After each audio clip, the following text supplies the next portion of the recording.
বন্ধুরা আপনারা দেখছেন যে আমি প্রমোশন বলো না, ছোট ভাই বলো কথা, এই যে কালাম এই যে ভিডিও রিয়াকশন ভিডিও করছে কিংবা কমেডি আপনাদের জন্য হাসানোর ভিডিও বানাচ্ছে, তাই না? এর পিছনে রাজগুলো আপনাদেরকে দেখালাম যে কত পরিশ্রম করতে হয়। 4-5টা ছেলে এদেরকে পরিশ্রম করার পরে আজকে এই গেট আপ তৈরি করেছে।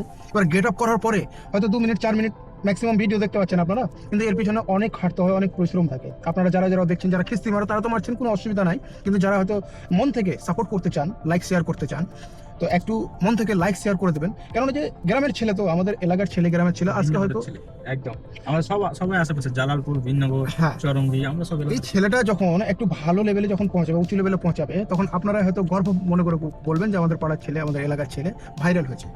এবার কথা হচ্ছে যে আজকে যদি আপনারা যদি ইগনোর করে দেন, যদি সাপোর্ট না করেন, তাহলে তো এই ছেলেগুলো কি যে সাকসেস হতে অনেক সময় লাগবে। সাকসেস হবে কিন্তু একটু সময় লেগে যাবে, তাই না? কিন্তু যারা খিস্তি মারা তারা তো ভাই মারছেন, কোনো সমস্যা নেই, কিন্তু যারা হয়তো দিল থেকে সাপোর্ট করতে চান তারা করেন। আর বিশেষ করে কত পরিশ্রম করতে হয় আমি তো আপনাদেরকে দেখালাম, আরো দেখাবো। ঠিক আছে, একটু কিছু বলো কালাম, যে তোমার পিছনে পরিশ্রম যে করো তুমি, প্রচুর পরিশ্রম করতে হয়। এই যে দেখো, এগুলো পরে আছে, এই যে গেট আপ পরে আমি 1.5 ঘন্টা থেকে পরে আছি। এগুলো আমার বুঝতে পারছি আমার ভিতরে কিরকম গরম, কিরকম কি লাগছে। আবার আমার মাথাও ব্যথা হয়, লোকের সাথে এত চিল্লায়। হ্যাঁ, সবকিছু ম্যানেজ করে চলতে হয়, এমন আবার ভুল কিছু না বলে দিই যেন আমার পাবলিক খারাপ চোখে দেখে। হ্যাঁ, তারপরে এইসব ম্যানেজমেন্ট, শুট, প্ল্যানিং, তারপরে এডিটিং, আপলোড। আর আপলোড করার পরে যদি স্ট্রাইক বা কোনো কপিরাইট ক্লাইম আসে বা কারো খারাপ লাগে, তার জন্য আমাকে অনেক কিছু ভাবতে হয়। আর এইসব প্রসেস করার পরে যখন ফাইনাল তোমরা দেখতে পাও, তখন সেটা আলাদাভাবে তোমরা দেখো যে না, এটা করেছে। কিন্তু এর পিছনে যে কত কিছু করতে হয় সেটা আমি একা জানি। 10 দিন আগে থেকে প্ল্যানিং করতে হয়, শুটিং, এইসব পিছনে অনেক কিছু করতে হয়, যেটা বলে বোঝানোর মতো নয়, কিন্তু ব্লগে তোমরা দেখতে পাবে। আপনাদের ছোট ছোট কমেন্টগুলাই কিন্তু আমাদেরকে অনুপ্রেরণা দেয়। আপনারা যে কমেন্টগুলো করবেন না, তো এই কমেন্টগুলো পড়ে কিন্তু আমাদের মনে শান্তি আসে, কিংবা হয়তো কালামেরও মনে শান্তি আসে। আজকে হয়তো আমি বারবার করে বলেছি যে আজকে সাপোর্ট করতে আমি এসেছি। আপনারা যদি চান যে না কালামকে সাপোর্ট করতে পারেন এখন বর্তমানে। এবার দ্বিতীয় কথা হচ্ছে কি বন্ধুরা, যে পরিশ্রম করতে হয়। আজকে যে গেট আপ নিয়েছে তা আমি তো দেখে অবাক হয়ে গেছি ভাই, যে এর ভিতরে একটা নেশা রয়েছে না, সাকসেস হবো কিংবা আমি একটা ফেম তৈরি করবো এই জায়গাটাতে। এই দেখো আমি কিন্তু যাই হোক মুগ্ধ হয়ে গেছি এই কালামের পরিশ্রম, গেট আপ দেখে, পরিশ্রম দেখে। দাদার পাশে থেকেও মুক্তার ডিজিটাল মিডিয়া যেটা রয়েছে, ওটা তো আমি অ্যাকচুয়ালি নিউজ ভিডিও বানাই। বাকি মুক্তার ইন্ডিয়া ব্লগ যেটা রয়েছে, আমি বিভিন্ন জায়গাতে, ইন্ডিয়ার কোনো জায়গাতে ঘুরি, দেখি। অনেকে হয়তো বন্ধু যারা রয়েছে এরা হয়তো দেখছে, এরা সবাই আছে, এদেরকেও একটা ইন্টারভিউ দিই।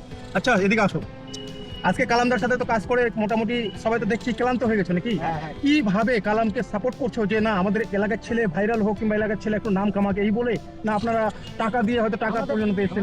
ছেলে ভাইরাল হোক এটাই চাই। আমরা চাই উন্নতি হোক, আর তার সাথে সাথে যেন আমরাও হতে পারি। ও আমাদের সাপোর্ট করবে, ও উন্নত হলে আমাদেরকে সাপোর্ট করবে, তার জন্য আমরা আসছি। সুন্দর। আজকে গরমের মধ্যে দেখতে পাচ্ছেন, এই গরমের মধ্যে কালাম যেভাবে গেট আপ নিয়ে আছে, তাকে বেশি বিরক্ত করবো না। কিংবা হয়তো আপনারা ভাবছেন যে না ভাই 2 মিনিট 4 মিনিট ভিডিও বানাচ্ছে, কিন্তু তার মধ্যে আসল রহস্য হচ্ছে পরিশ্রম ভাই। মেহনত। একটা সিরিয়াস কথা বলতে চাই, কথাটা হচ্ছে হিঙ্গালালা হুর ইগলাম পংচুং হয়ে গেছে। তো যাই হোক, সঙ্গে থাকেন, আরো কিছু দেখাবো আপনাদের, ঠিক আছে? পুরো পানি এখানে এসে মালটা খাবার খেতে ভালো লাগে। আর আমাদের কিন্তু মালদা না, কলকাতা, মুম্বাই সব জায়গা খাবো। তো বন্ধুরা, মালদা টাউনের মধ্যে এখন চলে এসেছি। যাই হোক, কালাম ছোট ভাই বলে কথা। আজকে আমরা যতদূর পেরেছি চেষ্টা করেছি সাপোর্ট করার, সময় দেওয়ার, ঠিক আছে?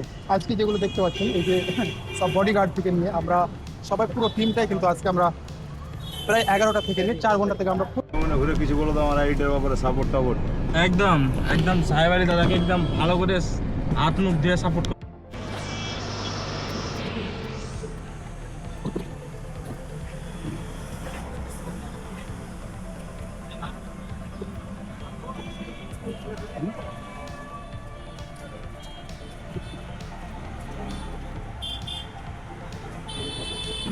আজকে আমরা কোথায় কিছু করছি?